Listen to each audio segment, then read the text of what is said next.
Tulad po ng ipinahayag natin, patuloy natin pinaninilayan ang pagkain na nagbibigay ng buhay na walang hanggan. Bahagi yun na tulad na ipinamanig na Jesus ay una ay nakita natin na tuturuan ko ang mga dumalapit sa akin. So bahagi yun na makita ko natin, sabi nga po natin ay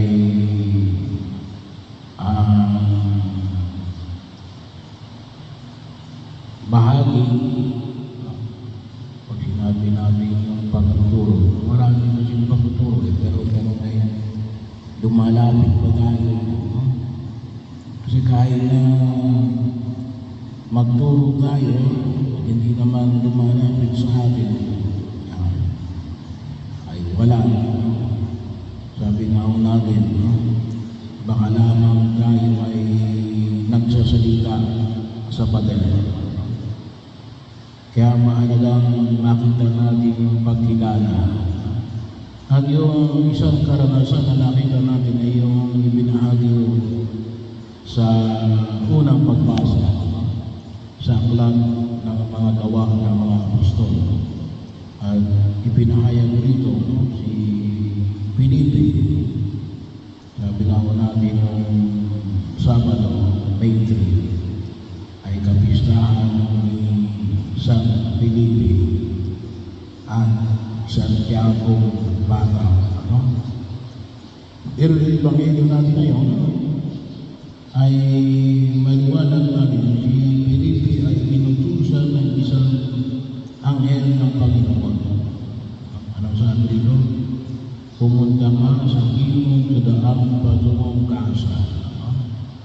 So, bahagi ko mula sa Jerusalem. Sa darating naman ang isang Ethiopian Yoniko. So, pag sinabi natin Yoniko, ito yung mga kinapod. Kasi nung panahon na yun, may mga tinatawag tayong mga Yuno. So, yung kanilang trabaho ay ang naglingkod sa mga reyna o mga kabahagi na hari ng hari. So, binahagi nito siya ang pagpapahala sa lahat ng kayamanan ng Kandasi o reyna ng Ethiopia. So, nagpunta siya sa Jerusalem at sumamba sa Diyos. So, ibig sabihin ito ay Israelita. Siya pauwi na noon. Hindi natin alam kung Israelita ito. Kasi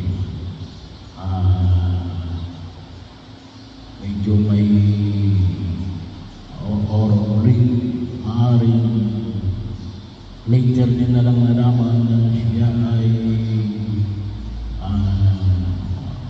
naging Israelita, Yunok na siya. Kasi wala akong Yunok para sa mga Israelita.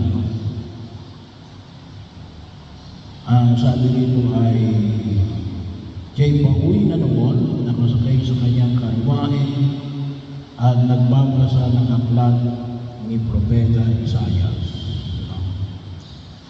So anong sabi sa kanya? Sabayan mo ang sasakyan iyon. Sabi ng Espiritu kay Felipe. So nasa karwahe si Felipe, wala naman siyang karwahe. Kaya anong ginawa niya? Patakbo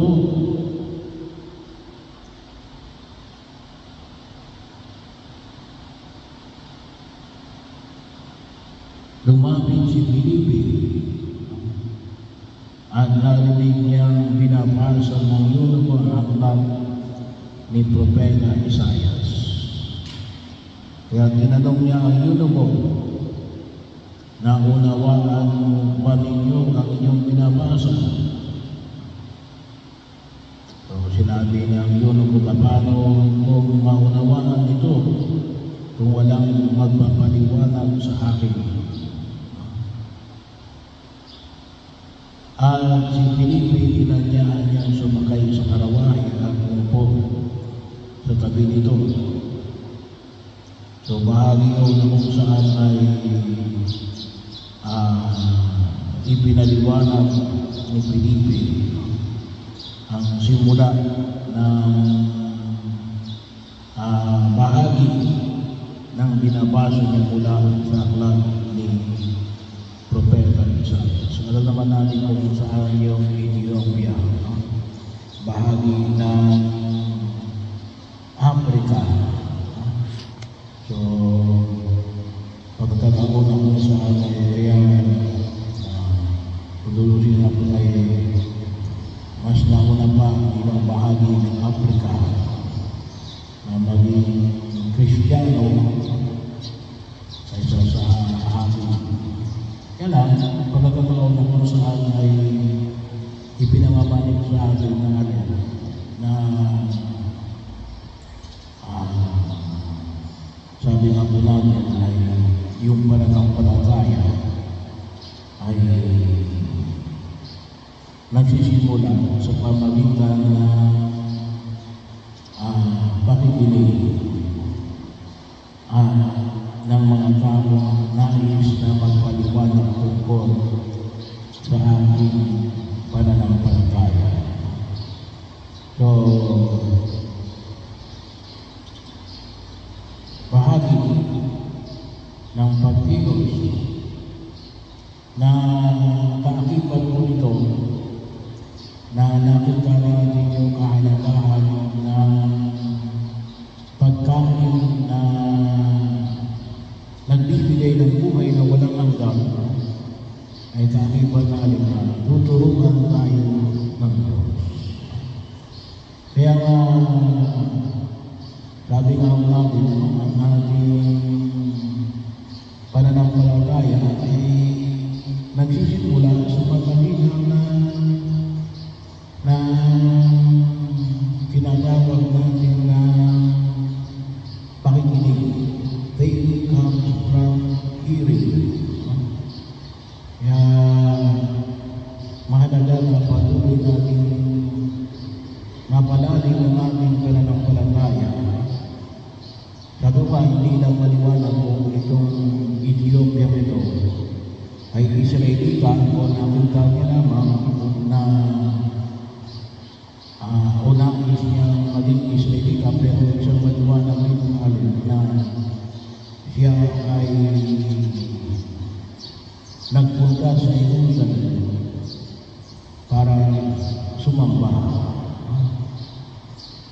O maaaring siya ng Israelita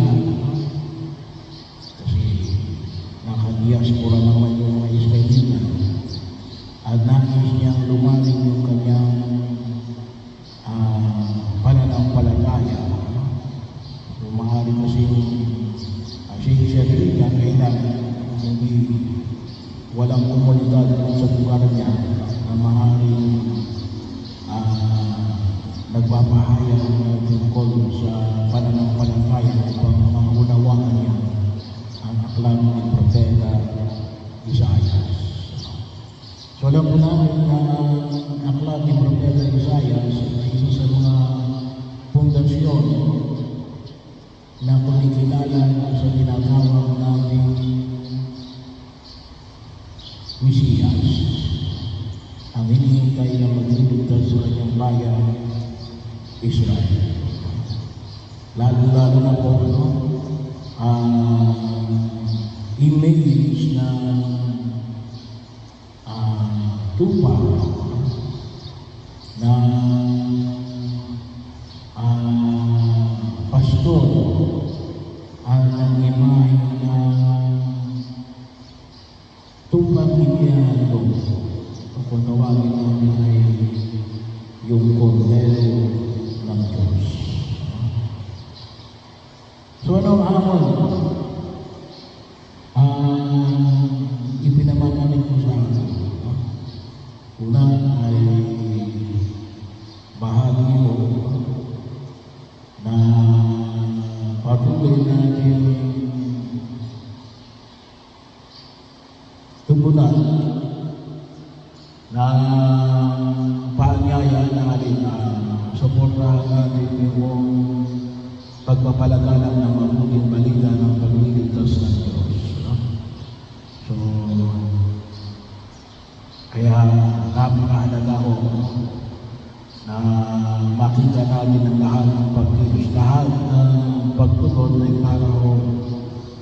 mga patuloy na pagpapahayag ng mabuting balita ng pagliligtas ng Diyos.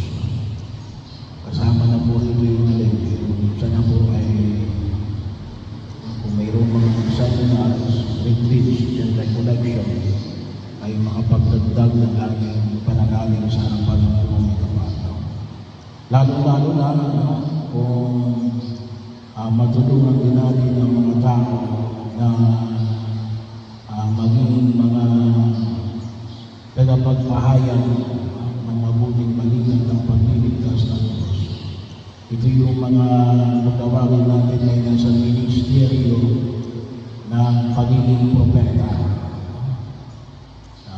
Bahagi ko na kinakailangan natin na mayroong magpapaliwanag. Bagamat mahalaga yung pagkilos natin lahat sa pamagitan ng pagiging mabuting halimbawa. Pero kinakailangan pa rin natin ang mga tao talagang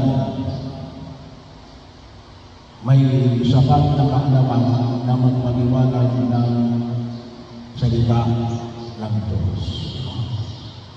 At ipanalangin din natin yung patuloy natin pagiging bukas na matuto sa salita ng Diyos at maunawaan ito.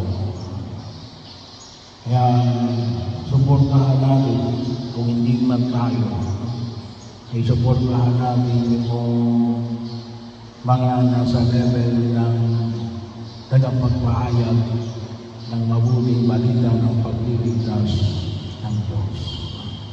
Yung ating mga LCM, katekista, so yun ay ilan sa mga bahagi na kung saan ay kinakailangan natin na may sapat na kaalaman para sa pagpapaliwanag ng banal na kasulatan. Pangalawa, bahagi ng pagkilos na kung saan ay idulungin natin sa harapan ng Panginoon Kapatid na sabi nga natin ay tingnan natin yung